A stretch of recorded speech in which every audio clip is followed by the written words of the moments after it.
Hello, you wonderful people, and welcome to another episode of Not Too Comic Book. This being a show where I talk about TV shows that are adaptations of comic books. For today's episode, I'm going to talk about the latest episode of Gotham as well as the latest episode of Arrow. Like always, if I'm going to talk about something you want to listen to, you can always look in the description down below. I include a time when I start talking about each of the respective shows. So, for example, if you want to hear what I had to say about this week's episode of Gotham, you can skip to what I had to say about this week's episode of Arrow. But the first thing I'm going to talk about is this week's episode of Gotham. So, quite a few interesting things went down in this episode. Obviously, we had Jerome and his group kidnapping a lot of high Gotham officials, which one said person included the mayor. It's pretty brutal, the whole strapping bombs to people's necks. And that's it, because that seems very much like a kind of obviously it doesn't seem like something you see in the cartoons, but that feels like a very Batman thing to do, like that whole situation. That seems like something a villain would do.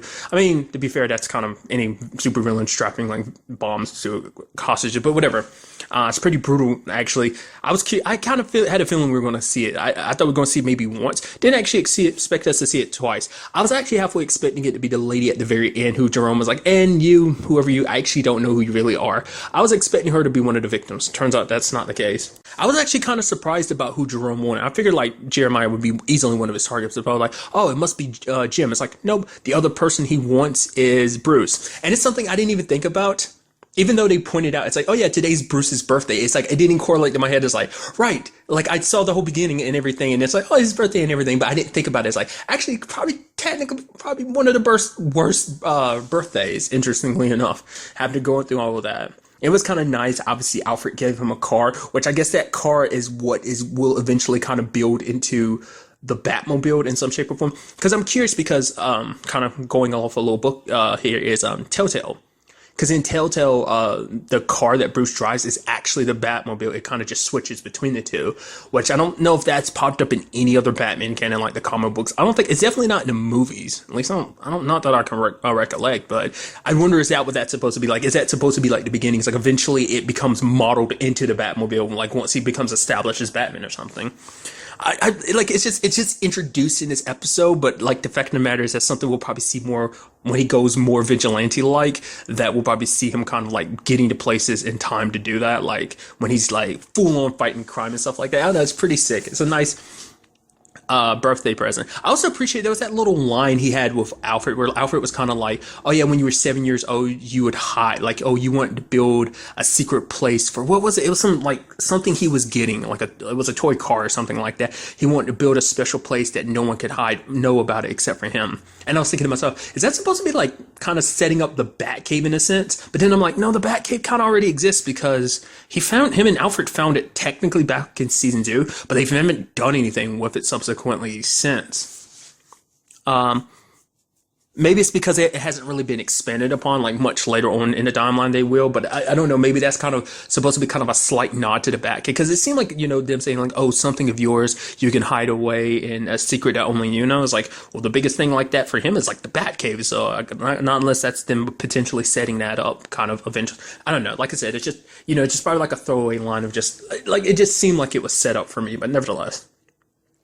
It was also kind of inspiring hearing Bruce, obviously Bruce is like Jim doesn't have much choice in the situation, so he's like, we need to bring you in on this, Bruce. And Bruce was like, okay. I did appreciate Selena being there, enjoying cake and everything, pretending like she didn't know it was Bruce's birthday. I thought it was kind of nice too, at the line of being that whole bratty kid, all the drinking and friends. I knew that wasn't you. That was, you just that was all kind of an act, which even Bruce is kind of like, huh. I mean, I'm glad you're so sure about that, because even he still kind of doubts, because I think on some level he probably thinks I am kind of that spoiled kid on the inside, that was really me. That wasn't just some act. He's like, he hopes it is, but part of him probably is afraid that might really be kind of who he is. So probably fighting as much as he can to kind of change away from that, for that not to be the real him. But it was, the whole plan Jim had going, I didn't expect it to kind of follow apart the way it did. I was like, okay. I was like, oh wow. I thought Bruce was going to object to him killing Jerome or something like that, but it's no, it's just because Jerome had people in line already and they just killed all those other people. So I was like, oh man, that sucks. All the snipers he had in waiting. Oswald got put in a blimp, because I did like Oswald's reasoning for it, because he brought, Butch in on that, which I'm curious to see what happens with that crew now that everything's kind of said and done. I'll get to that in a little bit. But because he got found out as kind of being the rat, it's like, oh, Jerome knew that he would go to Jim. And it's kind of interesting because his reasoning is basically like, oh, I'm an honest criminal. It's like, because to him, he's like, oh, well, maybe we make a little money, we do a little craziness. That's why he kind of decided with Jerome.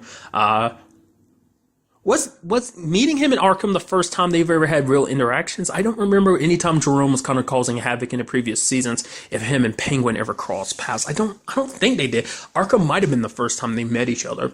But nevertheless, it's a situation of like, because, Jerome has made it clear, like, all he wants is chaos. It's like, I don't care about money, which, for Oswald being the honest criminal he is, I want money, I want power, that's what I want. But someone like Jerome, he's unpredictable. So it's like, he was okay with things when he thought like, oh, this would better him in that direction. I think even at that point, when he brought Butch in and the whole thing, it's like, he thought like, okay, yeah, Jerome does what he wants, then we knock him off. But it's like, oh, he's literally crazy. And it's like, like, you can't really run a city full of thousands of lunatics. It's kind of what, Jim ended up saying to him to kind of get him to kind of step up later in the episode.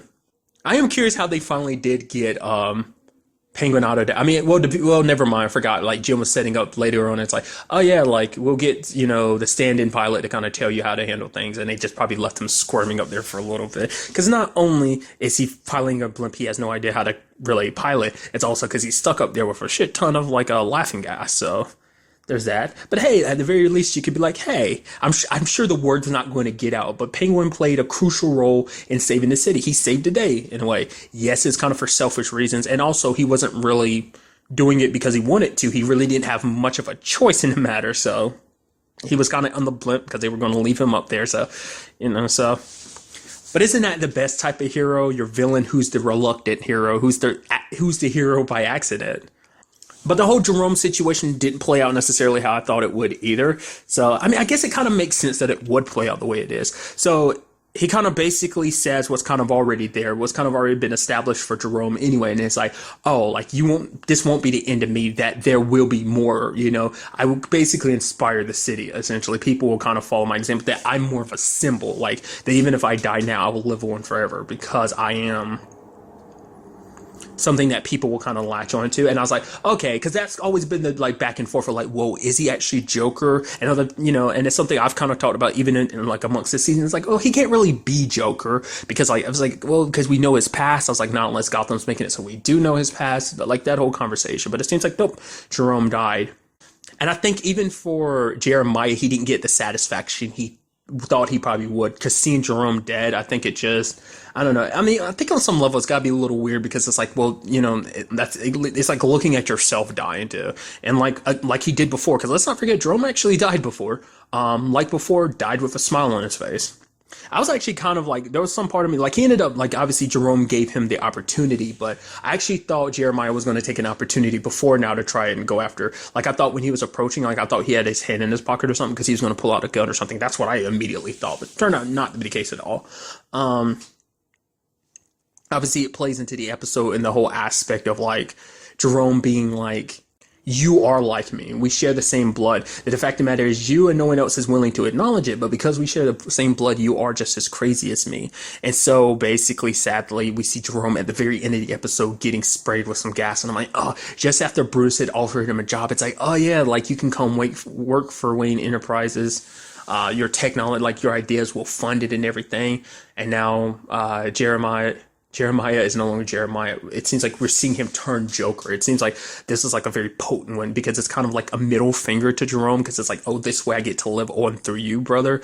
But it's also kind of like irony because it's like, oh, you try to pretend like you weren't as bad as me and now I've made you not just as bad as me, potentially worse. So I think that's what that's setting up, especially because it seems like his skin turned pale, his lips started going a little red and his hair started turning green. So I was like, oh, so they're setting Jeremiah up as the Joker, which I'm like, okay, that kind of makes sense. Because I was still under the impression of like, oh, we won't get the actual Joker because the real Joker, it's going to be someone later on, some unknown person. It's kind of always been the idea that that person will grow up and become the next Joker. They'll be inspired by Jerome. That was kind of like the whole idea. But now it seems like Jeremiah is stepping into that role, which is kind of interesting.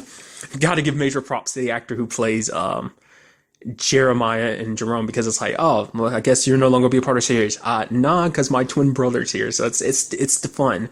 Um, and I think because it is, I think he will be able. I don't know. We'll ultimately see, but I think he will be playing the character differently too, because that was Jerome just being Jerome. This is Jeremiah, kind of like the mad genius, because it seems, Jeremiah is pretty smart, and that was something I was wondering too, because it's like, well, it was more so mass production, but the fact of the matter is, it seemed like Jerome needed help to make the laughing gas the way he did. So he obviously, it was Scarecrow who helped him, but Jeremiah being smart like he is, I feel like either he'll take what was there and amplify it, do it on his own, because, that's what I'm thinking. Because there's no like, because the fact of the matter is, we don't even have a lot of the Joker's tech neither, like the exploding chatter teeth of his, like one of his like well-known weaponries, like it's not there. So Jeremiah being kind of smart like he is, we can probably tell he's going to end up being the one being the Joker and building a lot of his tech. So I'm curious to see what it's going to look like with Jeremiah stepping in the role of becoming the Joker and not just the like Joker Alpha. And it's like, nah, he's like the complete version, I guess, to a certain degree, is what Jeremiah is, whereas Jerome was kind of like the alpha or beta version, essentially, so ultimately we'll see where that goes. But it kind of feeds into what I was kind of bringing up earlier about where do things stand with the other group. Like, Tetch is still loose, so is Scarecrow, and it's like, obviously, like, they're not going to work with Penguin, so Penguin's kind of got to do everything on his own, but he's still got to worry about that group just kind of doing their own thing. And what about, I mean, he's supposed to be helping Butch go back to normal too, so how's that going to play in all of this? Because I'm also forgetting like Firefly and Freeze too. Like, where, like, I mean, we saw Firefly get knocked out, so I don't know if she got sent back to Arkham or not. They definitely never caught Freeze, so at the very least, if Firefly ended up getting away, if not, at least 3 of them are still out there. So I'm curious, like, what's going to happen with that? Will they all go their separate ways? Will they still kind of work together? And will Penguin try to, because they are the more reasonable ones. I mean, to be fair, Tetch and Scarecrow are just kind of like, they're kind of on the same lines as Jerome, kind of stuck in the whole madness situation. So ultimately, I'm going to have to wait and see about that. And then there's the other side of the episode that deals with the whole League of Shadows situations. So Barbara ends up basically unlocking a room, and in that room she sees a painting that has Ra's al Ghul, and a picture of her. Essentially, it's like an old painting, and it's like, oh wow, so is that why he was so interested in Barbara? Because she reminded him of a woman he loved many, many years ago. And so Barbara kind of gets swept up and she starts, believing more in the mysticism of things, which is kind of interesting because, like, Tabitha wasn't all about that. You could tell even from, like, last time that Tabitha was starting to take a backseat to this whole League situation. And so, because, for Barbara, it's like, it's not just about running some town like Gotham, it's like what she was kind of setting up to be. It's like, no, she found a greater purpose. It's like, this is the stuff she can learn, the things she could do with the League, what Raish has done in the past, like changing the flow of history, just all these different history books and stuff like that. Like I said, the more mysticistic side of things, was summoning demons and stuff like that. Which I don't know whether Tabitha's looking at it from the point of view of, like, I don't believe in all of this, but I think it is more so like, you're supposed to run things with me, you, and Selena, which Selena hasn't kind of gotten mixed up in that in a while, so. But so Barbara basically kicks Tabitha out again, which is like, yeah, you're kind of giving Barbara multiple chances.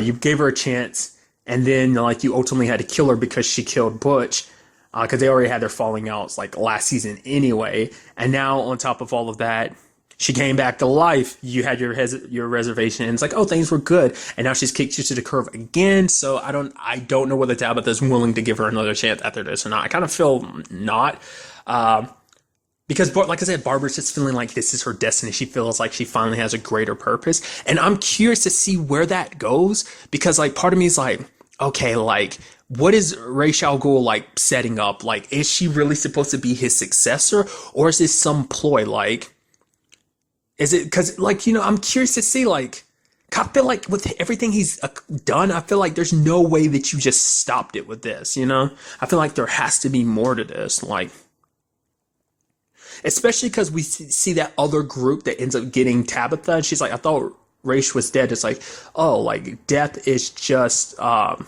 illusion, essentially. So, because obviously we have the Sisters of the League following Barbara, so I guess that's the males, like all like trying to take, because I don't know whether it's just the guys in general not following Barbara, or is there just like a group within that doesn't follow her because they're like, she's not the true successor, either because they know more about what Raish actually has planned, whereas the sisters don't, because they're calling Barbara the fake, Demon's Head, because it truly belongs to Raish, because I don't know, like, I guess they play. I mean, to be fair, with the whole mysticism, you could resurrect him, which is kind of interesting considering that's what the Lazarus Pit's all about.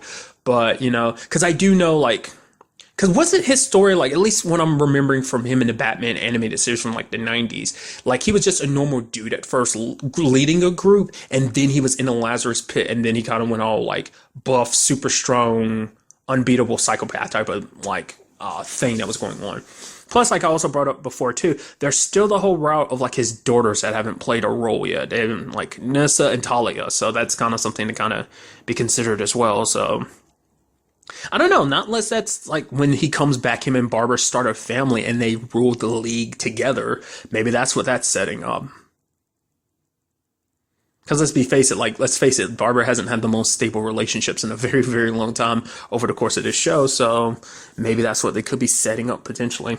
Like I said, I also feel like he just subsequently is using Barbara to resurrect himself in some shape or form. Like I said, it's just because to me, like in my mind, like the whole point of getting Bruce was because Bruce was supposed to be his successor. But then again, maybe that's why he went to Barbara, because not only did she look like his past lover, whoever she was to him in the past, I wonder, is it supposed to be a resurrection type of thing? Or is that just kind of feeding into like this idea, Barbara has about this being her destiny and all that? I have no idea. I'm quite curious to see what the end game is with this whole league situation. And also, like I said, what those others who took Tabitha, like what they have in mind, is it like a civil war amongst the league, which is kind of interesting. Ultimately, we will just have to wait and see. And now moving on to this week's episode of Arrow, another great episode. Holy crap, you thought things couldn't get worse for Oliver, and in fact, they do. It's like he's literally kind of left alone. All he has is Felicity. And I was just like, man, it's just one thing after another, just compiling itself, like the whole impeachment and everything. It's like, oh, you have to bring evidence. Or if he brings the evidence that him and Felicity ends up coming up with, proving that Amand and Hill were working with Diaz, then it's going to lead to everyone being like, well, now, like, that proves that you're the Green Arrow, the fact that you're able to get this information. And it's like, oh, it's a little bit convenient that you're like, oh, the Green Arrow is your friend, you're working so closely with them. It's just like, oh my God. And everyone being like, oh, we don't know this Diaz, we've never heard of him. It's like, what the hell are you talking about? Like, you've heard about half the damn people Oliver's ever fought anyway. Like, come on with that BS. It's like, did you know who Ra's al Ghul was? Kiss my ass on that. Oh, Malcolm Merlin was behind what went down in season 1. The God, what was that called again? I'm blanking on. I remembered it earlier, but nevertheless, it's like, you don't know every bad guy that's ever existed. It's like, don't give me that crap. It's like, oh, who is this? Like, shut up. I mean, to be fair, it's not just the guy who ended up drugging Oliver, which I'll definitely be able to get to that, but it's like, it's probably everyone on that freaking council. It's like, how do you win in a fight where literally everything is stacked against you? I legitimately have no idea how Oliver's going to like accomplish all of this. He is literally alone. He's got Felicity, but like John's going, everyone else is going. And I thought it was such an interesting thing that they did with this episode, that they made it just the Arrow logo, because there was no one else's logo. But I thought, oh, that's very befitting. I mean, it's not just going to change the symbols. Like, obviously I'm going to dive into that in a little bit, but him blowing up at,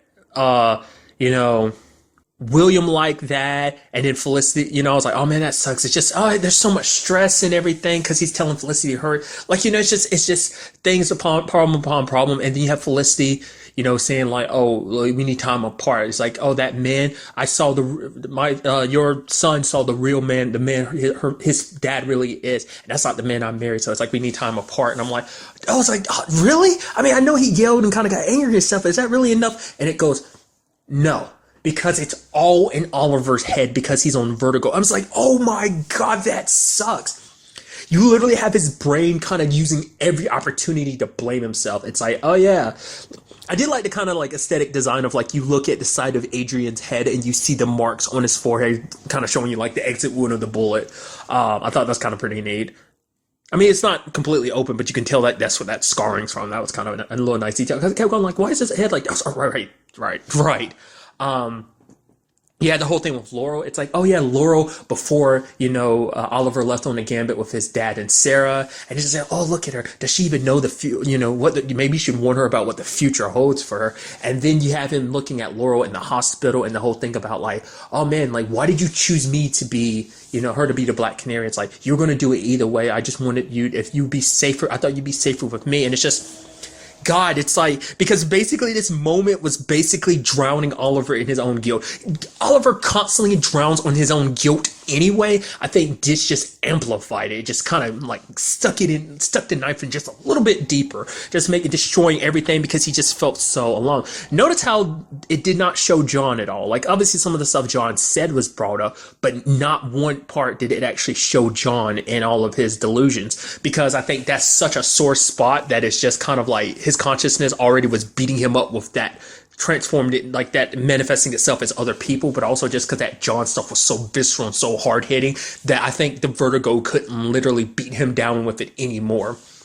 Then there's the whole Renee situation where once again, he told Renee to back down. Let's not forget, Renee literally picked up an axe to attack him. I'm curious to see what Renee has to say when it's all said and done. Because obviously you have Diggle, you even have Curtis and Dinah bringing it up in his face that like, oh, you didn't have to do what you did. But it's like, in all honesty, Renee was literally coming for blood. It's like you had a weapon in your hands. Like he told you to stand down, but you didn't. Like I think that speaks volumes in itself. Like if Oliver was trying to just take you down, he wasn't trying to call.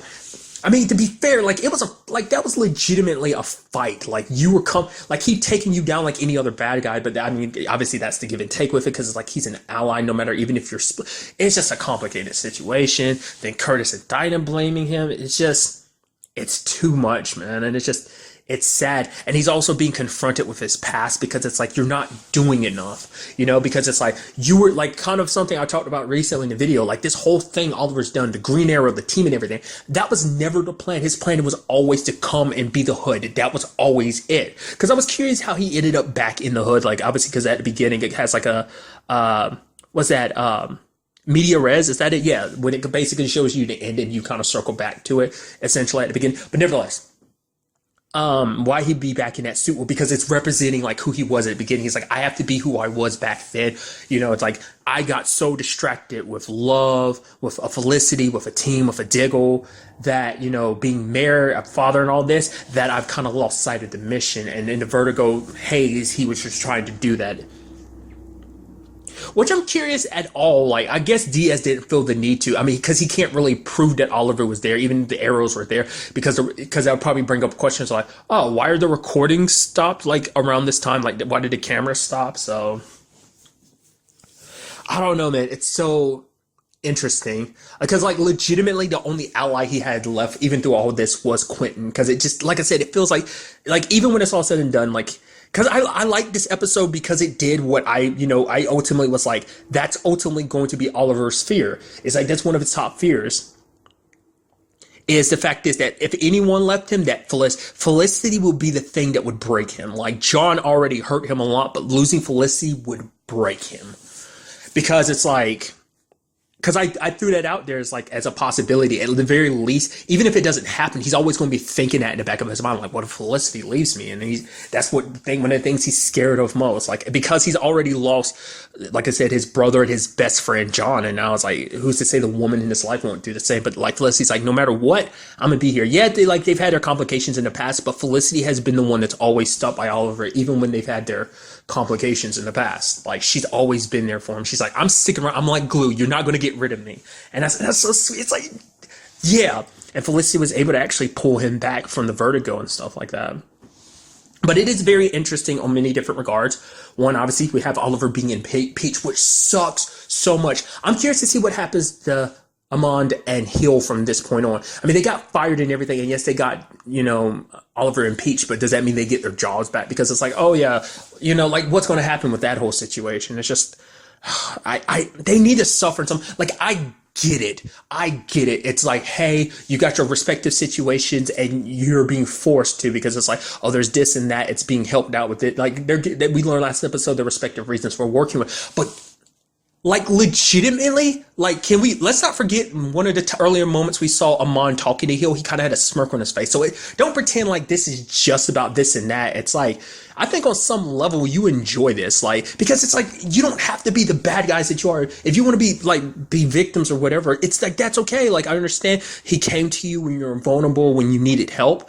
But it don't seem like you're not playing, like, it feels like it's like you're trying to play the victim card while also being bad guys. It's the problem, I mean, once it's all said and done, I wonder what's going to happen to them. Like, it just sucks. But you have Oliver, like, saying when it's all said and done, he's going back to basics. Like, he's like, John was right, that he has spread himself too thin. He doesn't plan on giving up Felicity or William. They're too important to him. He believed in the work he's done as the mayor as well as Green Arrow. But for him, it's like, he has to separate the two because the two lives have blended together, They blended too heavily. So now Oliver's talking about separating them. And I wonder, like, even Felicity's like, that might not be the best move. And I'm curious, will that be the move? Because what made Oliver, that brought balance to Oliver, was bringing those two lives together. Like, because now with his family, like with Felicity, because those two lives were together. And that's something I've kind of brought up. Like, it's never, like, Oliver's whole situation kind of is very different from the typical thing, like, because like a lot of people separate their secret identity from their superhero life. But in Oliver's case, like, so much of his life is blended together now. I mean, obviously there's the whole mayor situation. So that's where I was kind of like, oh yeah, like, it's kind of like the Barry situation I constantly bring up. It's like, you never get to see too much of Barry's like natural life because so much of his life revolves around being the Flash and everything. So it's kind of the same thing with Oliver, but the mayor stuff kind of kept it separate when actuality it was heavily connected. Like, when you break it down, I think I like it, but seeing him separating the two now is going to be very interesting to see what that does. Does that mean he'll go back to being more like the Oliver from season one? Is kind of what he's kind of implying. He's not even getting help from Felicity anymore. It's like, dude, what do you do? Because for him, he doesn't want to compromise like what he has with her and William. Even asking William, he just wants to know that he'll never lose him. And William's like, no, you'll never lose us. We'll always be here for you. So it's definitely going to be interesting to see what Oliver does going forward. Also, because obviously him and John won't be cooperating necessarily because he didn't want to share intel with John. John's working with Argus and stuff like that, which obviously that in itself is kind of like, are you really sure about that? I mean, the real reason why you're willing to do that is because it's like, well, it's your wife leading it and everything. But it's like, let's not forget who Argus is. Like, no matter who's at the top, like, there's been plenty. I mean, to be fair, there's plenty of times he has not agreed with the way Lila's handled things. But I guess the argument then will be like, well, no, I kind of agree, but because Oliver wouldn't agree, I didn't agree. And it's just like I said, it's like, I love Diggle, but I want to, dude, what are you doing? Like, I think it's so unfair that he sticks this all on Oliver and then kind of blames Oliver and it's like, come on, don't be like that. Really? This coming from the dude that just up and abandoned him and at the worst possible time? At the very least, it's like, okay, you cut ties and everything. That's just because, like, hey, it's better than you working with someone that you can't 100% trust, I guess, but still. I'm curious to see what happens with the rest of the team, too. Like, Renee, Curtis, and Dinah, when they find out about that, even finding out that like Oliver's working on this alone, like what's going to happen there, like, because he's not even going to collaborate with them either, so he's just going to handle things on his own, and we'll see whether that makes him a better hero or not. I'm sure that's not going to change too much with the whole situation of him being Green Arrow. I'm sure they're still going to try him as a vigilante and stuff like that. But I'm curious, I guess that might also help with his, like, he can almost have it, dude. Like I said, if he had, was it this or something else I was talking about? Because I was bringing it up, because literally, like, Jeff was literally kind of going through the same situation, because it was kind of like, oh, is Jeff Black Lightning type of situation. It's like, if only he had, I mean, Barry's kind of caught up in his own situation right now. It's like, dude, I'm telling you, like, every superhero is kind of, like, screwed over at this exact moment. It's just kind of interesting. But if he could get Barry to dress up like the Green Arrow and be somewhere else, that'd help out a lot. Same thing for, I'm sure the argument will still be like, well, nah, you got someone else to be, I don't know. Like I said, this would be the perfect time to have a Martian Manhunter in your life to kind of handle situations like this. Like, was it, like I said, was it this? No, it was season one, wasn't it? Yeah, he literally did it for Kara in season one. So, no, didn't he do it another time too? Fairly recently? I don't remember. I could have sworn he. Yeah, there was some time. I think it was that was this season. He did it for her, right? Yeah, yeah, because it was while Kara was out. After her fight with Rain, he went off being her for a while. So that was that whole situation. So that I'm also thinking of that too. Nevertheless, it's going to be interesting too because now that means Quentin has gone stepped forward to be mayor, which is interesting because let's not forget Laurel still is on the inside and stuff like that. And it's just, man, things have never just. We have never seen a bad guy beat Oliver down to this point in time, like, because it's something that even like Adrian was going on about. Like, the fact of the matter is, Diaz has been able to do something no one's been able to do. Not me, not Damien Dart, not Ra's al Ghul. The fact of the matter is, like, we tried to hurt the people you love, but the fact of the matter is, all we needed to destroy them was you, because the one who can destroy you best is you, because you're your own worst enemy. And it's just like, holy crap, that's like some like. Obviously some deep level shit, essentially, so. But I'm curious to see what Quentin does, going back to it, will do as mayor. And like I said, I am curious to also see, will this, like, lead to him eventually training, like, William to kind of have his back? Like, will William try? Because I'm curious to see, because I see, like, you see William kind of worried, and obviously he keeps his ears out because he listens in on this stuff, so he knows what's up. But I'm curious, I doubt it'll be Oliver, but I'm sure William will try and do it himself, like train up to become like Oliver. I don't know. Also, I'm curious, like, what would Diggle do? Would Diggle just be himself? Will he continue being Spartan? Or it can't. It's not even just the Hood situation, because the Hood situation for him, that symbolized not just being Green Arrow, being the leader of the group, handling things the way he wants to. So he'll just probably be Spartan, or he might just go out as himself. I mean, I still feel like he probably need a secret identity, but I mean, the fact is you're running with an organization. You never seen Lilac, all suited up. So, I mean, well, yeah, suited up, but not like in the same sense as Diggle. So I'm curious. God, I'm just thinking about that because neither Oliver nor Barry knows what each other's kind of going through right now. Like I said, they're kind of in the muck with their respective antagonists. In the sense of both their antagonists have them outmatched in so many regards. You have the Thinker outmatching Barry in every move he makes. Like, you have Diaz, who is believed to be some 2-bit thug, but it's like, that dude is dismantling Oliver's life bit by bit.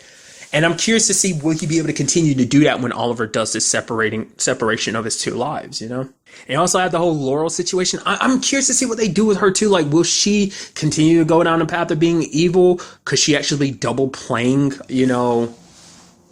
him? I mean, I don't know. She's just waiting for, like, she's kind of an opportunist because it's kind of like she kind of flip-flop side, but it's kind of sad because Oliver and Quentin have gone through so much to try and give you a chance, but you won't give them a chance, especially after all they did, literally defending you from Dino, who wanted you dead. And it's just like, you're still going to betray them, but it's that thing of like, well, they're trying to change me into someone I'm not. I'm not their Laurel. I'm just me, and I'm always going to be me. But the fact of the matter is, I don't think it's just them wanting you to change. It's because you want to change. And I don't think she quite realizes that yet, that there is a part of her that wants to be that Laurel, because she wants to be important to people like that Laurel was, and to have people that care about her, will do, like, look out for her, people she can care for and look out for. So ultimately, we'll have to wait and see. Like I've brought up multiple times this season, I have no idea how this is all going to play out. Like, not only just beating Diaz, but where Team Arrow will stand after this. Will there even be a Team Arrow to save after all of this? I don't know, man. Ultimately, we will just have to wait and see. But really, that's all I want to talk about in this episode. Till the next time we meet, be happy, be safe, live life to the fullest, and enjoy it. Good day and good